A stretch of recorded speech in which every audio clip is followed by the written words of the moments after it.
It's a common misconception that you need to be as handsome as Michael B. Jordan or as popular as Brad Pitt to get the woman that you want to get. Sure, those things can help, but it's not a deciding factor.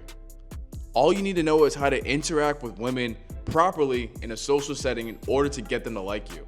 But that's easier said than done, but not impossible.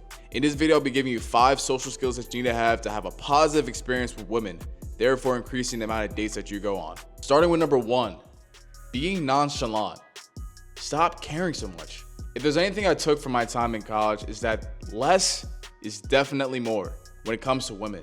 How many of you guys had a girl that you were so interested in, right? Someone that you wanted to go out with so bad and possibly, make your girlfriend. So much so that she was the only person that you thought of 24/7.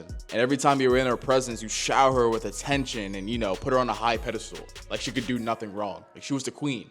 That sounds like 2019, 2020 Joe Prodigy right there. Not gonna lie. And to many, that may not seem like a big deal. Like, what's the problem with giving a girl that you like so much attention? But the problem occurs when you don't know when to stop, or you don't know when to give it in moderation. You gotta learn how to give it in doses. Women are attracted to the men who, as weird as it sounds, give them little attention. And part of that's due to their constant need to feed their validation battery with the attention they receive from other people. But most inexperienced men tend to overload the battery by constantly putting them on that pedestal, making them seem like they're the queen of the world, the top of the world, which inevitably leads to the girl leaving you to go search for another source, another person that can feed her validation battery, a different and newer source for validation. This is why being so nonchalant when you're with a girl you like can actually work wonders for you. It's all about letting go of that desperate energy and being cool and collected. Stop caring about the outcome. It doesn't matter. What matters is what's in the now. When you stop caring so much about what the outcome is going to be in every interaction that you have with a woman, it becomes extremely attractive to her because it naturally exudes confidence. And confidence is extremely attractive to women. And I'm not saying don't give her a compliment. Give credit where credit is due. But you gotta learn how to put that in moderation. You don't need to drag it. It's a turnoff. That leads us to number 2. Using words that bring emotion. All right, now this one goes to all my guys out there that struggle with conversations with women that have to elicit some type of emotion. It's a common rule for most conversations to elicit some type of emotion when you're talking to a woman. It's so that you can develop a connection that leads to a positive experience. If you're able to bring out a positive emotion, almost every time that she's in a good mood, she'll be thinking about that time you guys spent together. You get it? She'll be associating that happiness, that feeling of happiness and positivity with you.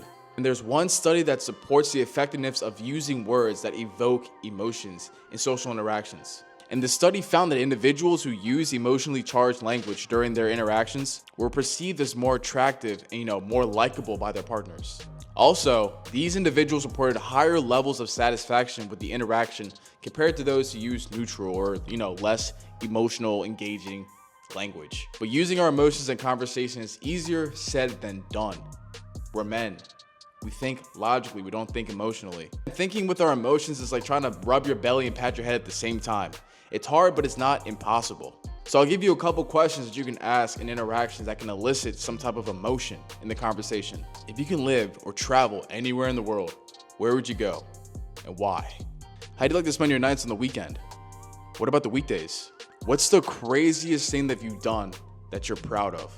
That's what I use. And instead of sticking to boring small talk, try to create a connection on a deeper level by asking some thought-provoking questions. When you can make a woman feel something, whether it's excitement, nostalgia, or even vulnerability, she'll be drawn to you like a magnet. And that's where you start to win. But yeah, let me know in the comments if I should make a video about different emotionally invoking questions to ask women while you guys are hanging out. I can do that. Just let me know in the comments. Moving on to the third, and that is to be open-minded, or just to be open. Being receptive to new ideas, perspectives, or experiences shows that you're not only confident in yourself, but also curious about what the world has to provide. You're curious about the world around you. Women love a man that's willing to step outside their comfort zone and explore new possibilities. Every character that you see on TV that ends up with the girl that they like has that same trait in them. Sam and Michaela from Transformers, Steve Rogers and Peggy Carter from the Avengers, Anakin Skywalker and Padme from Star Wars. Oh. Yikes. Ooh. Yeah, my bad. But being open to different experiences shows a level of maturity that most men lack, setting you apart from your competition. Having that genuine interest to explore a new opportunity, explore a new domain, to gain different perspectives is incredibly attractive to women. It doesn't give off a, oh, I'm better than everyone else type of vibe. Allowing her to actually get to know you and vibe with you, especially if you're allowing her to explain whatever she's talking about to you. Why? Let's go back to number 2. When a conversation is induced with some type of emotion, women associate that emotion with you. If it's a positive feeling, she's going to associate that positive feeling with you. So if you allow her to explain something to you that you've never heard before, and she's passionate about it, so passionate about it, or you're even experiencing something new with her and she's the one explaining to you what it is or why we should do it, and she's the one taking charge of it, and it makes her happy, she's linking that feeling of happiness to you. Meaning, my friend, you're so in. The 4th one is to show off your knowledge in moderation. Now let's talk about this. Showing off your knowledge, but in moderation. It's great to be passionate about whatever you're interested in and share your expertise, but no one, and I mean it, absolutely no one likes a know-it-all. You know, you can sprinkle your knowledge in every here and there, but in a humble and engaging type of way that adds value to the conversation. Women, like any normal human being with self-respect, generally prefer individuals who show humility, open-mindedness, and are willing to engage in genuine conversation rather than, just coming across people who just think they know it all. But Joe, why should I care about what she has to say? My life is probably 10 times more important or more entertaining than hers. Okay, even if that's the case, think about it. If you're on a date with a girl that you asked out, like literally brought her out of her comfort zone on a Friday night when she could have just been chilling on the couch eating ice cream watching The Bachelor. If you brought her out just to talk about yourself, she's never coming back again. And that is a bad habit to develop if you're trying to go on more dates. You bring her out on a date to make her feel comfortable with you. And the easiest way to make her feel comfortable is to let her do the talking. And you just sit there and shut up and listen like you're listening to What a Time to Be Alive album for the first time. Let her talk and chime in when something interesting or something that you know about pops up. Give your 2 cents and go straight back to listening.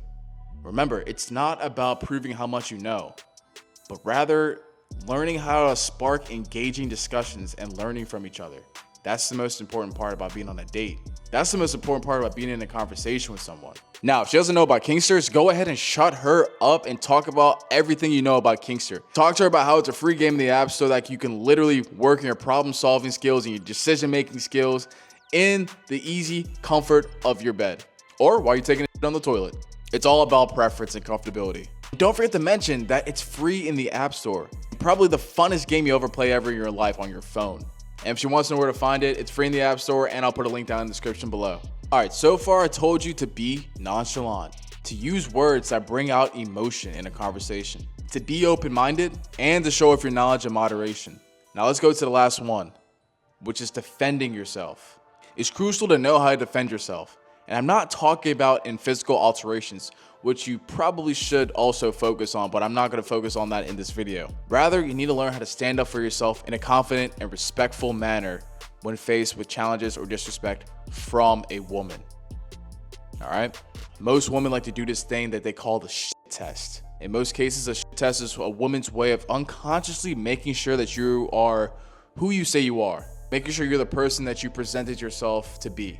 Which is fair because in most cases when she's testing you, she's doing that because she doesn't want to risk landing someone who isn't who they say they are.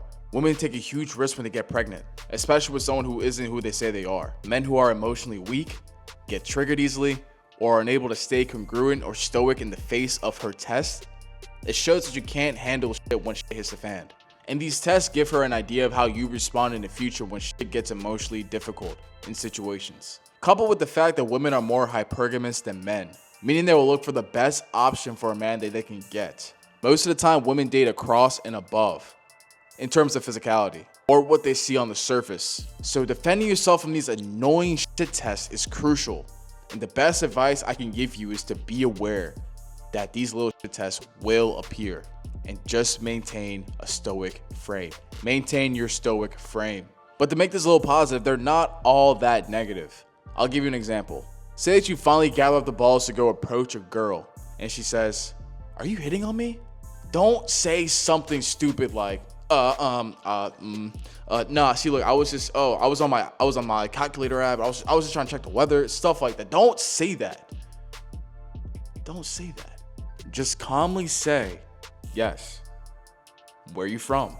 That was just a random question I thought right then and there, but it's that simple. Keep it simple. Stupid. Keep it calm. It's all about being calm in the face of adversity. These tests are not there to make you feel like shit, although it can make you feel like shit, but that's not the purpose. They're there because she wants to know and she wants to see that you are the man that is superior to the rest. So show her that. I know you can do it. But if you like what you heard in this video, please like and subscribe and share to someone who needs to hear this. Don't forget to book a call with me if you want to practice your social skills with me. Completely free. I'll put the link in the description below. Other than that, develop a prodigy mindset and tackle your problems with everything you got. I believe in you. Take care. Peace.